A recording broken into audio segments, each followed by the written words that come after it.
Good morning. It's 9 o'clock on a Sunday morning, and this is Norma Cowie here with Sunday Thought. Now, on Wednesday, I did quite a long program regarding the subconscious thinking and our personal programs and patterning. And then I realized that some people don't listen to everything I do. So I thought I would just sort of do a smaller portion on how that works because it's so important. We are thinking all the time, whether we're conscious of it or not. And where do those thoughts come from is the subconscious. But how do they get there? Now, there's many ways we can talk about how they get there, from past lives, from experiences we've had in this life, all sorts of different elements. I found many of my lives contributed to a lot of the things I had to deal with. But as we go along, we are constantly making decisions. And when we make a decision, what happens within the subconscious, it becomes a personal program if we give it power. Like, you can have a load of thoughts go through your mind and nothing happens. They sort of filter by, sometimes from just the collective consciousness that's going on around. And sometimes because it is a part of us, and that's what we call personal programming. The personal programs is usually the ones we have to begin to isolate and then work to transform if we are not happy with the result it produces. The personal program, excuse me, just a second. The personal programs that we have to identify, because we just think they're thoughts floating around, but thoughts create your vibration, the vibration of your life. And if you begin to sort of sit back a little bit and observe the thinking going across your mind or the results that are happening in your life, when we're little, we don't notice those patterns. But as we get older, as we get into our 20s and definitely in our 30s, we begin to see patterns that are happening in our lives.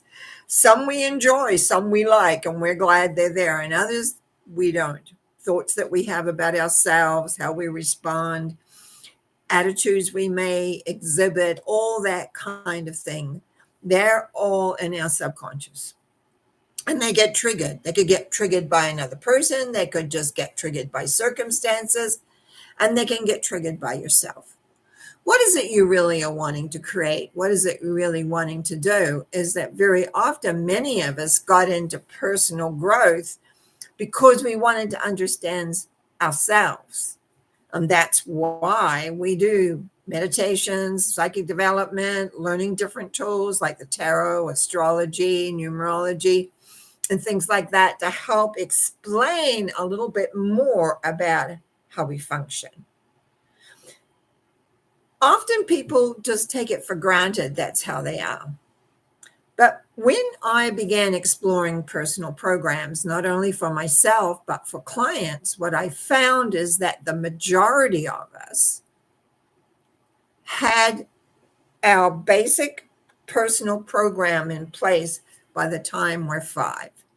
Yes, others are added from time to time because of extreme. If you get into an extreme circumstances, you'll reach back in a memory bank and you'll remake the same decision.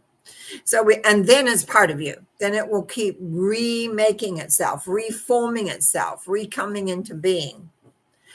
How do we isolate those? Is because we learn how to watch our thinking. It's like sitting back in a movie theater and watching your thoughts trickle across your mind. Mostly we're not aware of a quarter of what we think, maybe if that much. There are many thoughts that go depending on what's happening and where you're going. And when we're busy with life, like I was for many years, raising kids, working, husbands, trying to figure everything out, put it in perspective, getting our lives back and sort of like in a track that we were comfortable with. But when I began to really recognize that very often I did the same thing or thought the same thing over and over, I began to be a little bit more aware. And thank goodness I had some very good teachers on the way who were really committed to personal growth. And when I say personal growth, it's also spiritual growth because the two go hand in hand. And the thing is where are you going with this? What are you wanting to create? I used to spend perhaps even 5 minutes sitting quietly watching my mind. Didn't always like what I saw, or if you want to say heard, because sometimes we think what we're hearing ourselves thinking. I'm a more visual, so I tend to see them. But anyway, whichever way, is that what that does is lead you into a much bigger part of you, in the subconscious mind. Subconscious is huge, much bigger than we ever consider when we're talking about minds. We have three minds, by the way. We have our conscious mind, as me sitting here right now talking to you. We have the conscious mind in the moment. Then we have the subconscious, which is our power, basically. And then we have a superconscious mind, which is our spiritual element of above. I say that, be thinking that way, but actually it's just a big all round. And it's how we work and how we function. Do we aspire to understand? Do we aspire to be feeling more empowered? Do we aspire to feel peaceful? Some people I know are angry. They're just, it always upsets me when I see that, actually. People who are really angry, it takes nothing to make them angry. Now, we all get angry when things don't work our way, but it's when you live in perpetual anger, then that's a program. It gets triggered fast. And you feel inadequate, you feel unsure, so you get angry because you want to power through or power over. A lot of power over behavior comes from anger, wanting to succeed, wanting to be right. So what's underneath that? Insecurity, feeling not good enough. I dealt with my personal program of not being good enough, which you could say came from my childhood, but actually it came from also lots of other times and places in my soul history. And so I had to overcome that. I had to overcome feeling not good enough. And I actually, through that, stopped myself doing many things I could have done and created even more wonderful things in my life. But I would doubt in my early years, I really doubted myself as to how I would do it, how it would work, what it would look like. And was I good enough? I wasn't raised feeling, my father felt it was very wrong to feel good about whatever you did.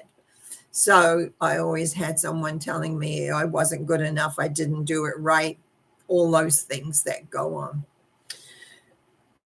And so we get angry, we get depressed. Anger and depressed are like two friends. We go one way or the other. It's like a seesaw. The old seesaws we used to work with when I was a kid. They don't have them in playgrounds anymore because I think a lot of people got hurt on them. But anyway, it's like, which way are you going to go? Are you going to be depressed? Oh, I dealt with depression at certain times. More than anger, actually. I chose the route of depression and being sad and just not being good enough, and never ever really, even though I was achieving, even though I was doing things very well, I educated myself. I worked. I had all sorts of things happening. I had my private practice, you might say. Everything was flowing.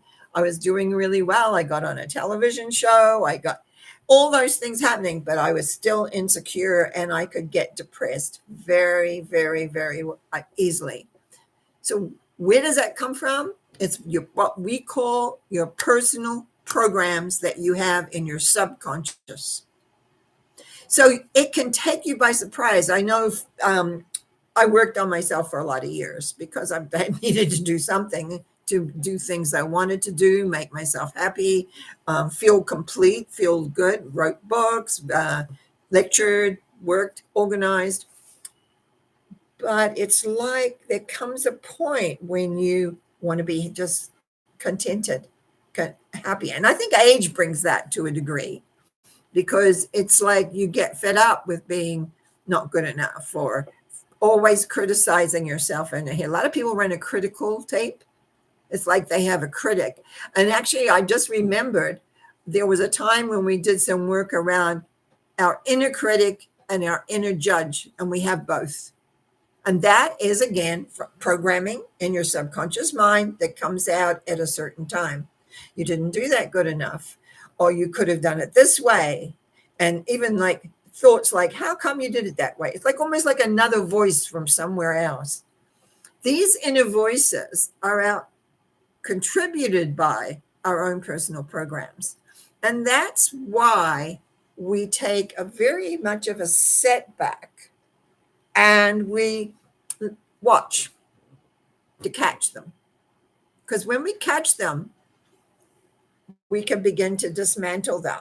And now, people who have listened often to me, for which I thank you for, is that I'll very often say, if you have a thought, what you do is freeze it, or that you don't want. I better qualify that. You have a thought you don't want. You freeze it in your mind, freeze it in space and time. Take less than a second. Then you evaporate it to you. So what you're doing is telling your subconscious, I don't want this anymore. And then you replace it with what you want. Now, a lot of people do energy work and they clear it, but they don't replace it. And it's like the subconscious is like a bucket of water. I don't know where this come from, but anyway, a bucket of water. So if some water comes out, you got to put more water in. Energy is energy, but we want in the subconscious, energy, mentally energy, we want it to be supportive what we want.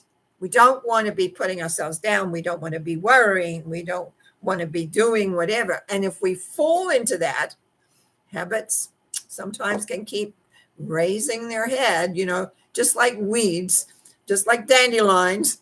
They come up sometimes when you don't want them. It's like if you're always just being aware, you can freeze it, evaporate, and replace. And a lot of people forget the replacing. If you have a thought you don't want, you freeze it, evaporate it, but you must replace it with something that you want. And then in the watching, you'll see the new thoughts coming through. And then all of a sudden, maybe the old thoughts there again. It's like a little weed still there. So we again freeze, evaporate, replace. And from that, you can begin to do so much more. But being in touch with your subconscious, I should say, more like being aware of your subconscious makes a huge difference. If you feel unhappy, depressed, uncertain, or have anger a lot, just take a little time and begin to look at the thoughts going across without judgment. You don't judge them, but you notice, oh, I like that one. Oh, I don't like that one. Okay, then freeze it, evaporate it, replace it with the ones like you do like. And life begins to get easier. I'm not going to say that everything's perfect, but it will get easier. That's one thing I can say to you. So that's sort of a short synopsis of what I did on Wednesday. Actually, it was a little bit different. It may be a few pieces because I always just talk, right? I really want to thank you. And I want to say to Yvonne, thank you for being here and listening, watching. And Carrie, Bonnie, I'm still having trouble, I think, with the email for you, my dear. So we need to make sure that you got my email I sent the other day. I think you did. I want to make sure you did. Okay, I am going to be over and out for today because this is my small Sunday thought for something to think about for the week. We'll be back again tomorrow night with mental mind treatments and again Wednesday at 9:00 in the morning. So you have a good Sunday. I don't know about you guys, but where I am, it's been very cold with a little bit of snow, but it's been freezing cold. And thanks, Karen, for letting me know you did get that. So have a good Sunday. I know it's a sports day. I've watched tennis, soccer. I'm going back to tennis. The soccer game I was not happy with. My team lost. Then I'm going to be watching the big football game.